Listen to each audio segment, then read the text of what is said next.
Marlon, and you've got Josh who done the watch along, and this is our match reaction. So Josh, 2-0. Yeah.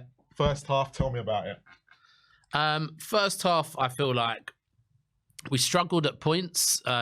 Not struggled as in they were, you know, really in the game much, to be honest. Even though that first 15 minutes they had a great chance that Vicario pulled off a worldy save, I feel like overall we were definitely the better team in the first half. We dominated the ball, really came into our own in the third part of the first half, so like the last 15 minutes, we had that 10-minute spell where we were just creating chance after chance after chance after chance. Could have been, you know, 2 or 3 up at that point. The goal came finally.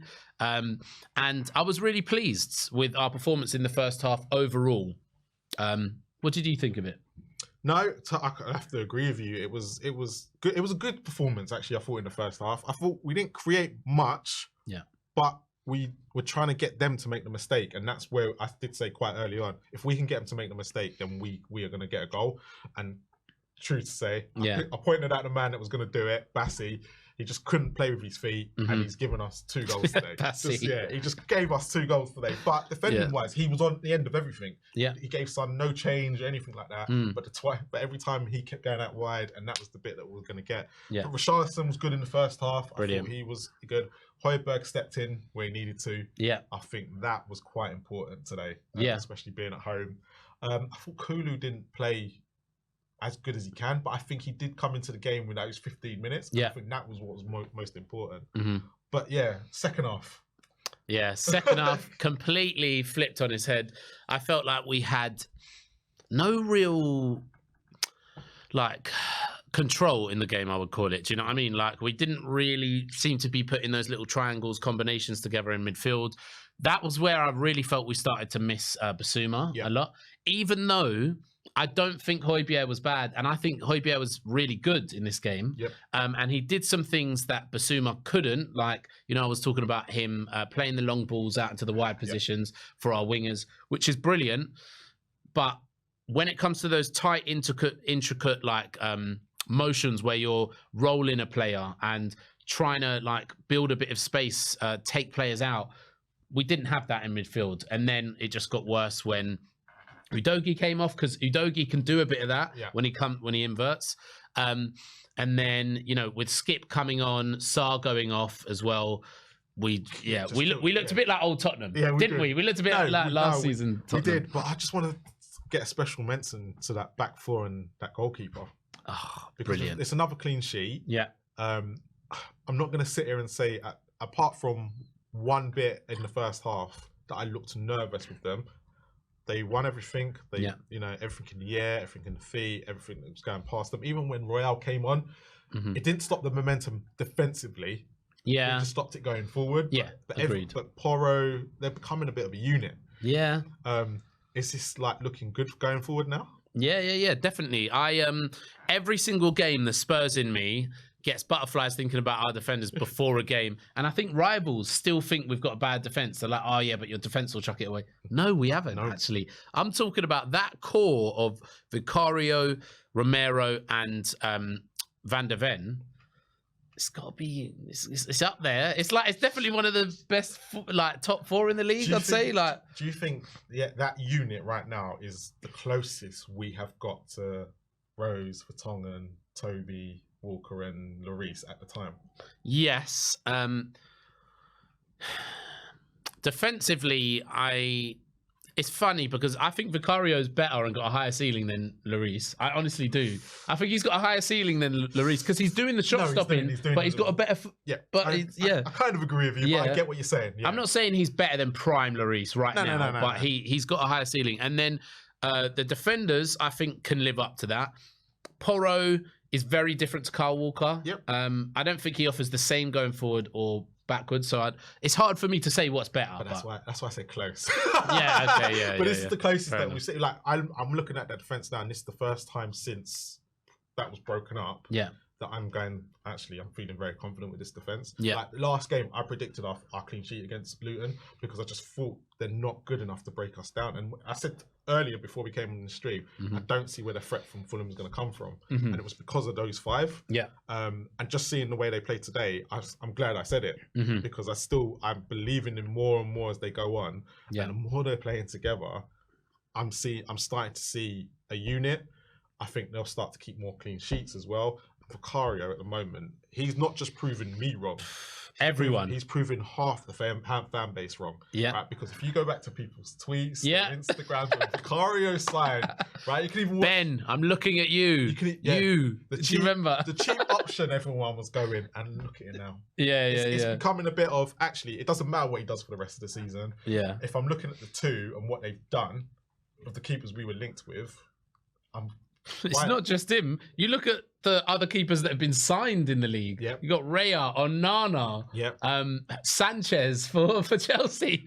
He's clearly the best signing so far for goalkeepers. That's for sure. No, I totally agree with that actually, because it was mostly goalkeepers that did a lot of moving this summer, and the closest that probably has come, and even he's not even that great, is Flecken for Brentford, and he's okay. But he's not on Vicario's level. No, not shot stopping. Yeah. Definitely not. So, but yeah, if you look at the goalkeepers that have moved in this summer, he's probably doing the best. And I've been impressed with the other side of it as well. Like with his feet, he does the job. Do you know what I mean? He really does. I'm not saying he's an Edison, but similar to and I'm not saying he's as good as Alisson, but similar to how Alisson isn't Edison either. Yeah, but I get what you're saying. Yeah. There's looking at them as goalkeepers, Alisson and Vicario are very, very similar in the way they carry themselves and the way, because Edison's completely different. Yeah, exactly. Right? But with Edison, most shots on targets will tend to go in against him. That's true. Where Alisson's a bit more robust with it, and we saw the save percentage earlier. Yeah. It's Vicario. They're very similar, isn't it? Very, very similar. But I bet you Alisson's faced less shots. Yeah, that's true. Vicario. But that is a slight worry. Yeah.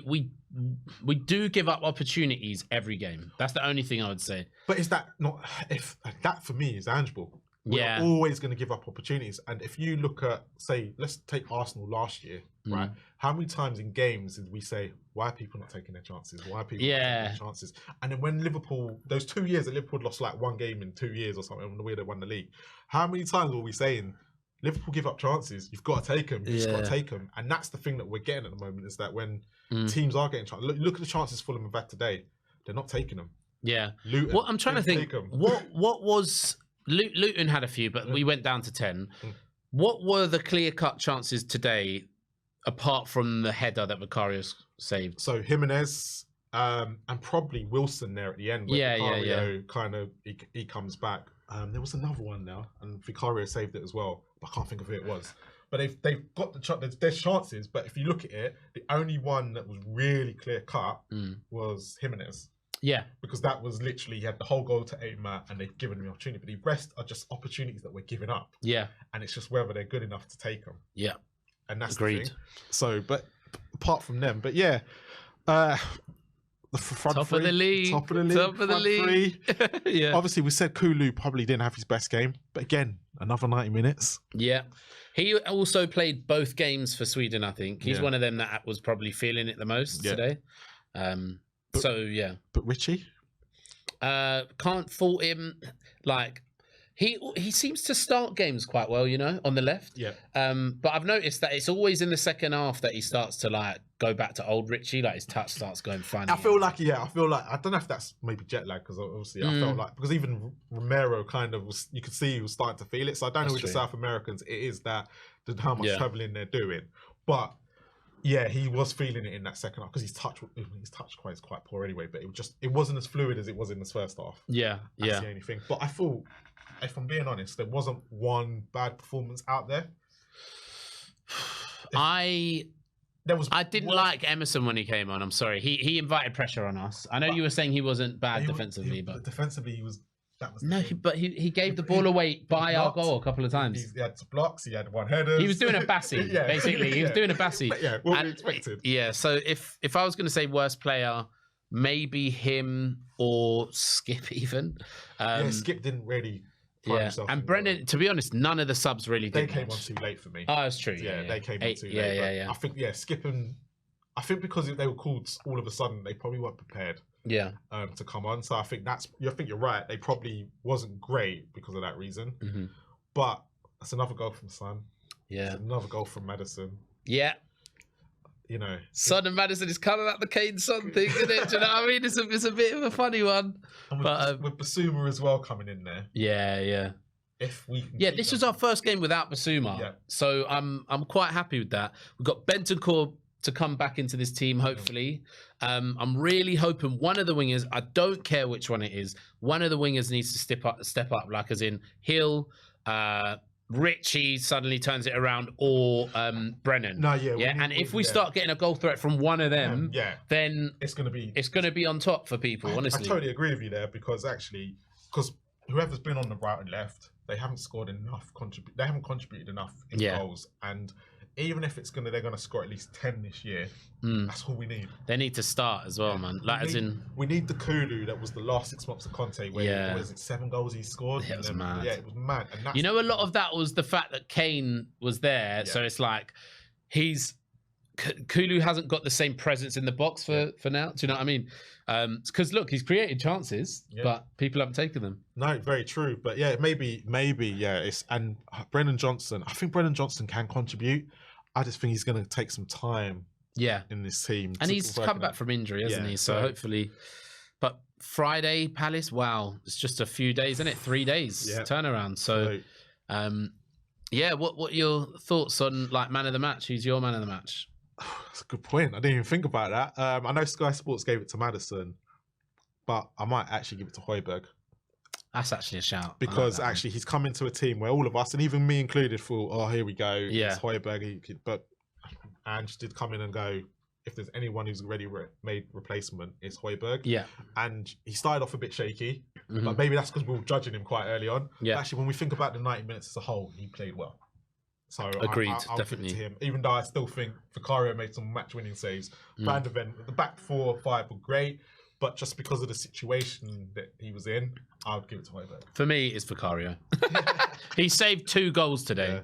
He literally saved 2 goals that I know if it was Forster or Lloris of the last couple seasons, we're leaving this 2-2. But see, even that save with the header, right? I think Lloris saves it. Don't get me wrong, but I think Lloris then puts it back in an area where and that's. I don't think last season Lloris does save that. Not last season. There was a month period last year, and everyone forgets this. That Lloris played Man United away last year. I think it was around December time. Lloris played well for a month. Yeah, when we lost 2-0. But what had happened was he'd made so many mistakes before it and after it. Everyone forgot, as they do with goalkeepers. But I think that's why I say Lloris probably just packs it back right in the danger area. But Vicario gets such a strong left hand on it. It's he's just so commanding. I know, not commanding as in coming for corners, but when he saves things, it's like you're not worried about rebounds. You're not worried. Do you know what I mean? And what I find is, I'm going to go on Harry Wilson here, where players are coming 1-on-1 with him, and they don't shoot early enough. But because he stays up, that's why. He doesn't. They're kind of they want him to anticipate the move, but it's such a great trick as a goalkeeper. To sometimes make the move. It's going to be interesting when he comes up against Haaland, because it'll be because that's a finisher there. Because I look at the Diaz goal where Diaz takes it quickly and it goes in, even though it was flag offside, but it goes straight in. Yeah. So that's. Did you say it was offside? Don't start that one. It was offside. You should have stayed onside, Diaz, shouldn't you? Yeah. But Vicario for me, he's becoming a bit of a fan's favourite as well. So we'll 15 mil, not bad. Yeah. Better than Sanchez, that's for sure. But like they say, we're 10 games in, 9 games in.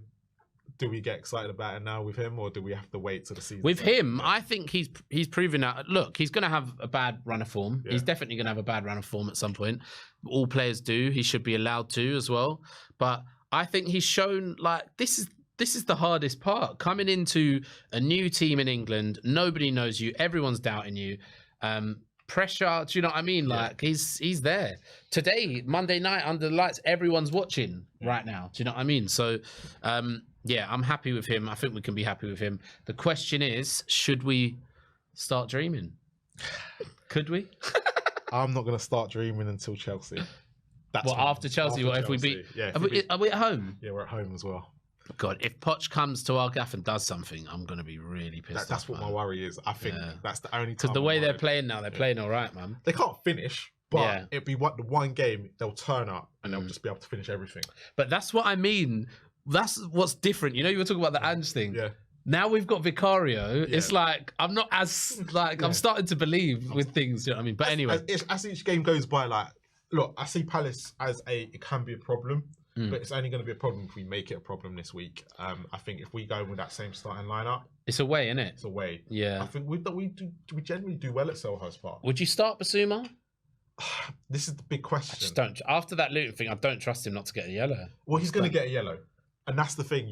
I wouldn't start him then. I wouldn't start him. Do you start him and take the yellow where he's out for Chelsea? It'll be Chelsea. He's out for Chelsea. No, you don't. I need Basuma. But the problem you've also got is, I don't know who we've got after Chelsea, but it's likely to be away. But like we said earlier, Højbjerg's better when we're at home. Could he come in for a Chelsea? No. And do a job? No. Not against Enzo, not against Gallagher, not against... And I know people don't like Gallagher, but Gallagher's the best presser in the league. He's the best presser in the league. Like, anyway, so not against those lot, like Caicedo, no. We need a Basuma. We need a Basuma. Eze. Eze's going to be playing on Friday.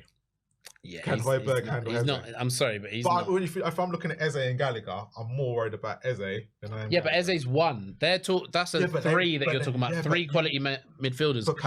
But Palace rely a lot on what Eze does, and if you put him up against a Højbjerg, I think Højbjerg gets found out a little bit. Well, look, I think the play is to say to Basuma, do not get a yellow. That's what it is. Don't dive, Basuma. Yeah, don't dive. Don't do anything stupid. No. Anyway. But yeah, if Palace turn up like they did against Newcastle, then hopefully it's a bit more of a simple job. But yeah, I don't know. I don't know if I'd play Basuma or not. I probably would go with you and probably wouldn't play him. Yeah, or at least say you're coming on at 60 minutes or something like that. Yeah, but 9 minutes still don't go bloody get booked 20. Yeah, you do all that for no reason. Or play him and say you're coming off at 60 minutes. Don't get a yellow. Yeah. But anyway, but it could be a case of where actually you play Højbjerg because there's a chance that he might have to come in against Chelsea anyway. Yeah, if you bring on Højbjerg, like you said, if you bring on Basuma for the last 30 minutes, as long as he don't get booked. Yeah, he'll get booked against Chelsea, so Højbjerg will have to come back in anyway. Yeah. So it's going to be 50-50. But, you know, I forgot, this ain't a Palace preview. No, but it's just going on to the next, because this one's out of the way now. Yeah. So it's just going on to Friday. But yeah.